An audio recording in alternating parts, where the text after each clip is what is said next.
Oke, nama saya Muhammad Kausar dari Taris Bahasa Inggris. Jadi kali ini saya akan menjelaskan informasi bahan pembuatan hand sanitizer. Jadi pembuatan hand sanitizer ini ada 4 bahannya menurut standar WHO. Yang pertama alkohol, kemudian yang kedua adalah gliserol, yang ketiga H2O2 atau hidrogen peroksida, kemudian yang terakhir adalah air mineral.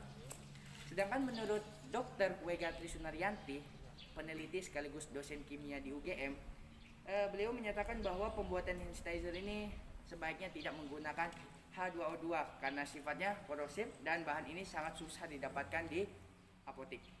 Kemudian bahan yang disarankan oleh Dr. Wega yaitu yang pertama adalah alkohol 95-96%, kemudian dilarutkan dengan air mineral sehingga menjadi 70%, kemudian ditambah sedikit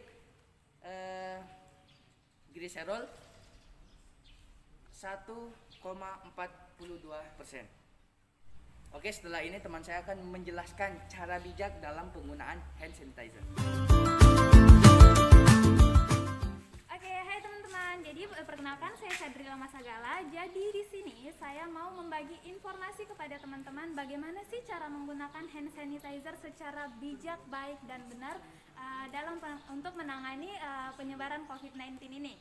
Jadi pertama saya mau ingatkan teman-teman bahwa kita harus selalu menerapkan pola hidup sehat pada diri kita di sehari-harinya.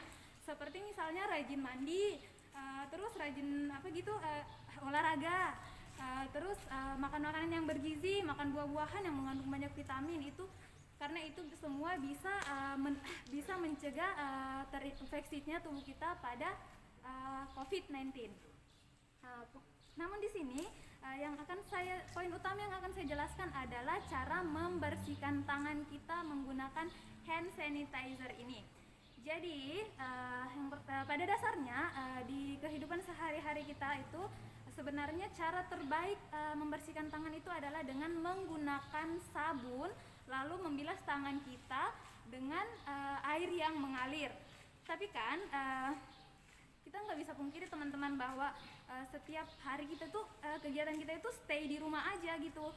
Seperti kita nih misalnya mahasiswa, mungkin kita ada tugas dan kita tuh diharuskan harus keluar rumah, terus kita buru-buru nih naik angkutan umum. Terus di angkutan umum itu pasti banyak orang yang naik sebelum kita. Mungkin mereka bisa saja membawa virus itu, terus mereka duduk gini nempel di kursi gini, terus kita datang juga duduk di samping mereka nempelin tangan kita.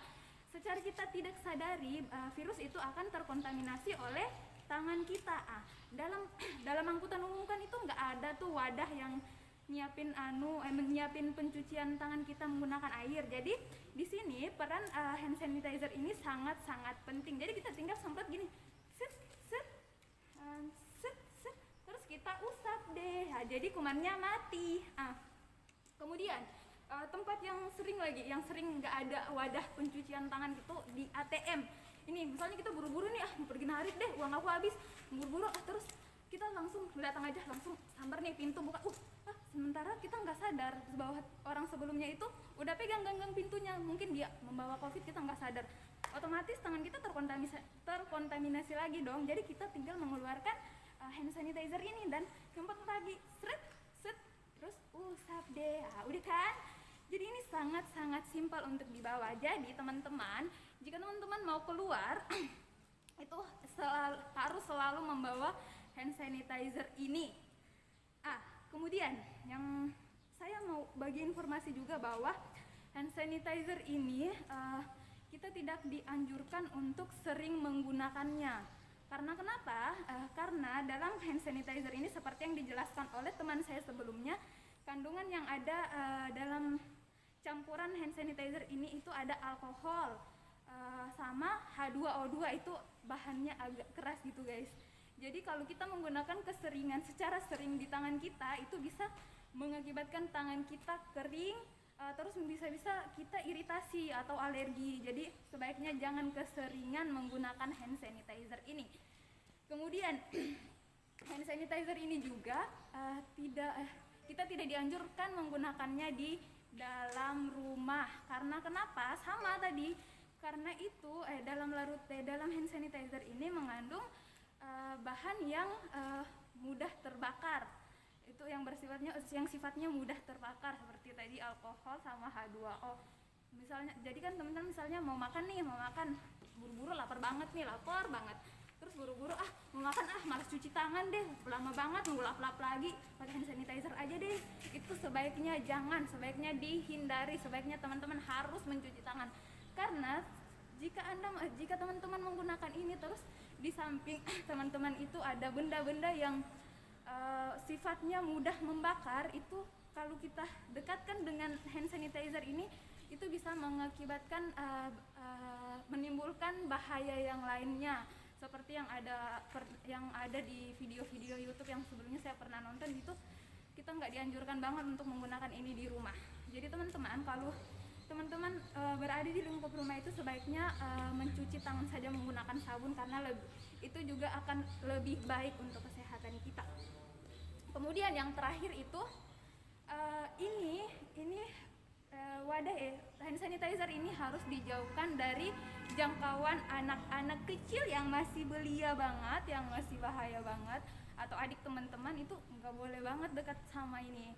Jadi karena bahan-bahannya ini agak membahayakan sedikit gitu. Jadi saran saya untuk teman-teman, wadah hand sanitizer ini bisa disimpan di tempat yang agak tinggi, yang nggak mudah dijangkau sama adik teman-teman.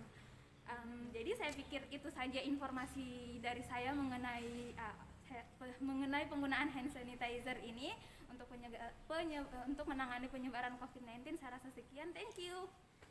Oke teman-teman, setelah ini teman saya akan mempraktekkan bagaimana cara menggunakan hand sanitizer ini secara baik dan benar. Check it out.